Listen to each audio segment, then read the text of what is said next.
T-minus 15 seconds. 10, 9, 8, 7, 6, 5, 4, 3, 2, 1, 0.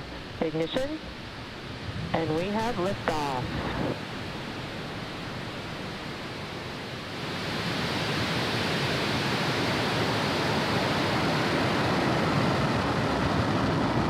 Stage 1 propulsion nominal.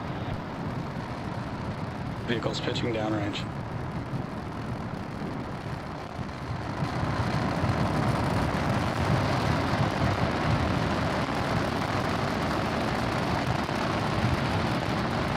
We're now 30 seconds into flight, and Falcon 9 is preparing to pass through max Q, which will happen at T+1 minute and 12 seconds.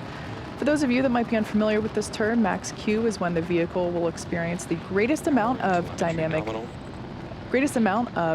pressure. Call out there that everything is looking nominal for first stage. To prepare for max Q, we throttle the engines down and then back up about 20 seconds later.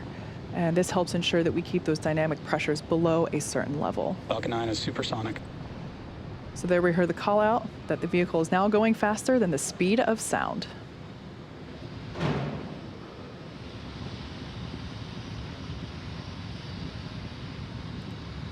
Vehicle is experiencing maximum dynamic pressure.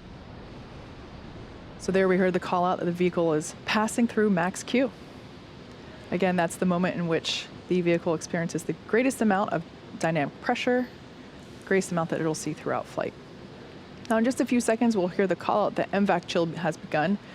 Just like we did on the M1D engines for first stage, we open the pre-valves between the propellant tanks and the turbopumps, allow some of that super chilled liquid oxygen to cool down the turbopump hardware.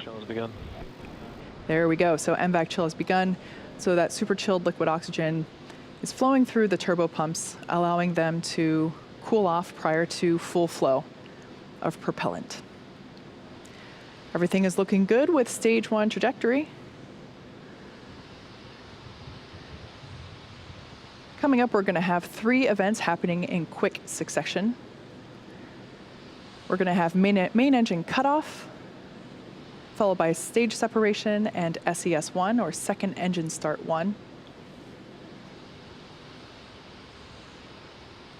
Main engine cutoff coming up in 3 seconds.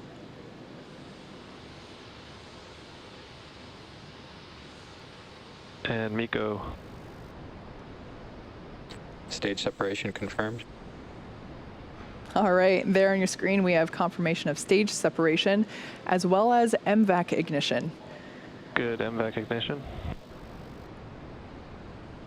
Great view there of planet Earth rotating behind the first stage, which is on the left-hand side of your screen, and the second stage on the right-hand side. So on the left-hand side, we can see those grid fins beginning to deploy into the landing position.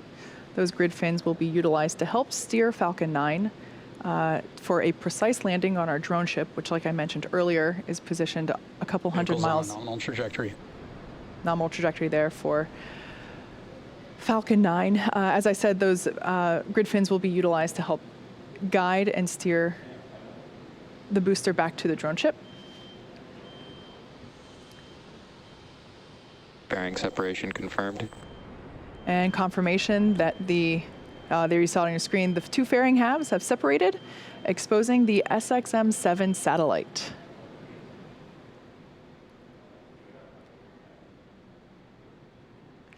If you look closely, you can actually see the fairing disappearing from view in the background there.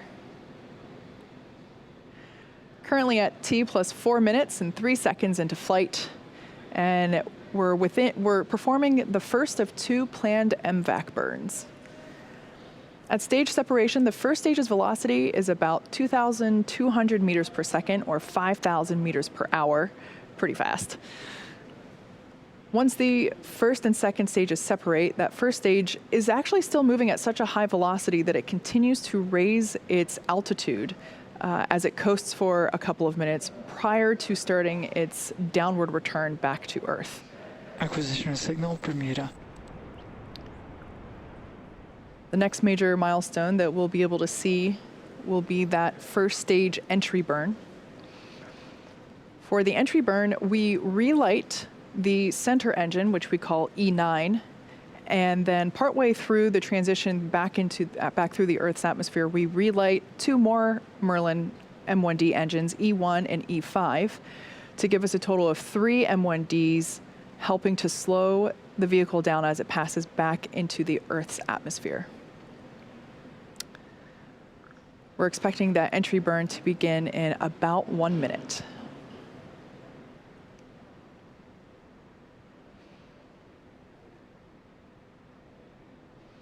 Trajectory continues to look good there on second stage, carrying the SXM-7 satellite for Sirius XM.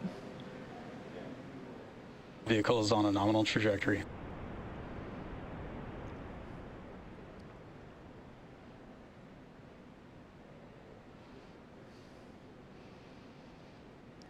Gorgeous views of first stage as it has now reoriented itself, coasting through apogee and now returning back down. As I mentioned, we will be performing 2 maneuvers for that landing. First, entry burn coming up in about 10 seconds, followed of course by the landing burn on the drone ship. Stage 1 FTS is saved. First stage is currently about 50 miles above the Earth's surface. Stage 1 entry burn has started. There we can see that the entry burn has begun on the left-hand side of your screen for that first stage re-entry. Again, we start by igniting the center engine first and then reignite 2 more engines to give us a total of 3 engines, allowing us to slow the vehicle down as it re-enters the Earth's atmosphere. Entry burn, shut down. And shutdown of those 3 engines for entry burn.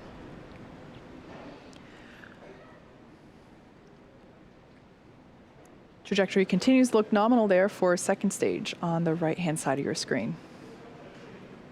I love that view of the MVAC nozzle glowing orange with Earth behind it. Next up, we have a couple of major milestones happening back to back. The start of the landing burn followed immediately by SECO 1, or second engine cutoff 1, on the second stage.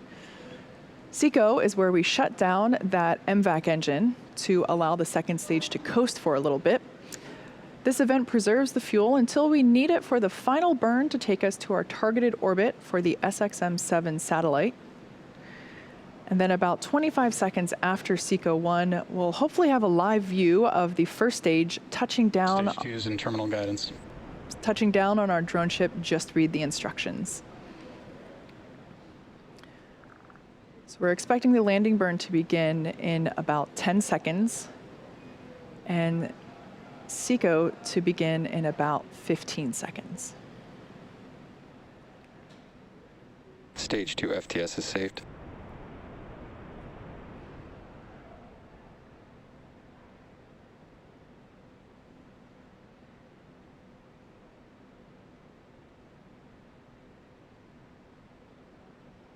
Everything continued to looking nominal. And there we heard the call out of SECO. And tuning in for that landing on the left-hand side. Hopefully we stick it. Looks like we lost the feed there. We'll try to bring that back to you whenever we have the opportunity. But we did hear the call out that we have good orbit for the second stage. So nominal orbital insertion.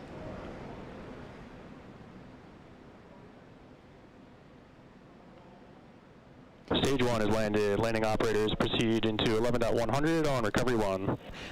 We did hear the call out there that the first stage has landed. Unfortunately, we weren't able to bring the video of that as it was over the horizon.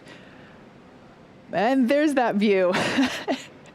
Once again, this is the 7th flight and therefore the 7th landing of this particular booster, also marking the 69th successful recovery of a Falcon 9 first stage.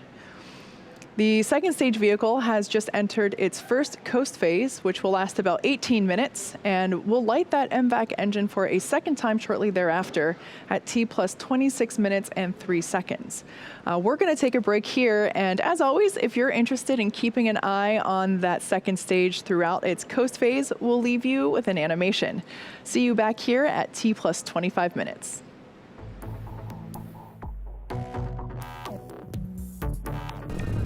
Welcome back to our webcast for the Sirius XM SXM 7 mission. To recap what's happened so far this afternoon, we had a smooth liftoff at 12:30 p.m. Eastern. 2.5 minutes later, our first and second stages successfully separated.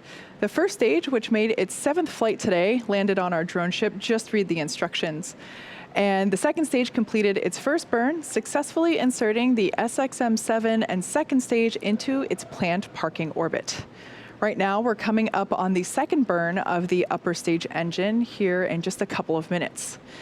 Currently, the flight computer is commanding the settling thrusters to turn on and off, releasing nitrogen gas that helps lightly push the stage, allowing propellant to stay at the bottom of the tank above the engine, right where we need it.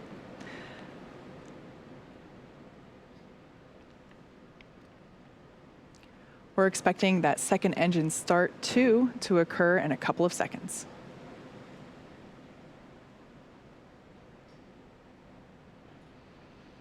And there we can see that MVAC engine has ignited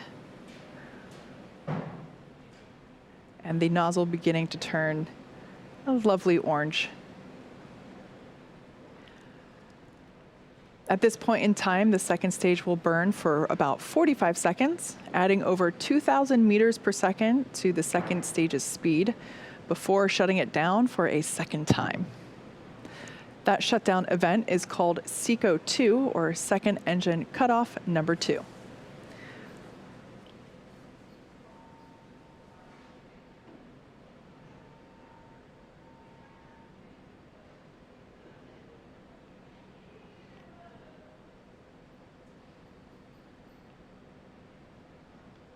This burn places the SXM satellite into the required orbit prior to separating it from Falcon 9. And we had confirmation that we have a good burn. Nominal orbit insertion. And nominal orbit for that second stage. As a reminder for those tuning in, the SXM 7 satellite is still attached to the Falcon 9 second stage. That second stage is now going to start a slow spin, which will help stabilize the SXM 7 satellite when it's released. This transition will take about 5 minutes, with satellite separation at approximately T plus 31 minutes and 38 seconds. While we'll wait for the satellite to get closer to its final destination, we'll pause commentary for now during this quick coast phase, but we'll come back in just before separation takes place in about 3 minutes. So we'll be back here at T plus 30 minutes. Stay tuned. Welcome back to our coverage of the SXM 7 mission for Sirius XM. If you're just joining us, we had an on-time launch at 12:30 p.m. Eastern Time, followed by a successful ascent, stage separation, first stage landing, and 2 second stage engine burns. We have just one more major milestone coming up today, which of course is the deployment of the SXM 7 satellite from the Falcon 9 second stage, which you see there on your screen now. That separation is scheduled to take place about a minute from now. The satellite that we're carrying on board today, the SXM 7, is Sirius XM's next generation high power broadcasting satellite. Acquisition of signal HPK. It was designed to provide service for more than 15 years, and it'll be joining Sirius XM's active fleet to provide audio entertainment and data services to the continental United States, Canada, Puerto Rico, and the Caribbean. It'll be outputting over 8,000 watts of content, meaning it will deliver the highest power density of any commercial satellite on orbit. And it's intended to replace the XM3 satellite that is currently on orbit. About 20 seconds away from that payload deployment. There on your screen, we have a great shot of the SXM 7 satellite.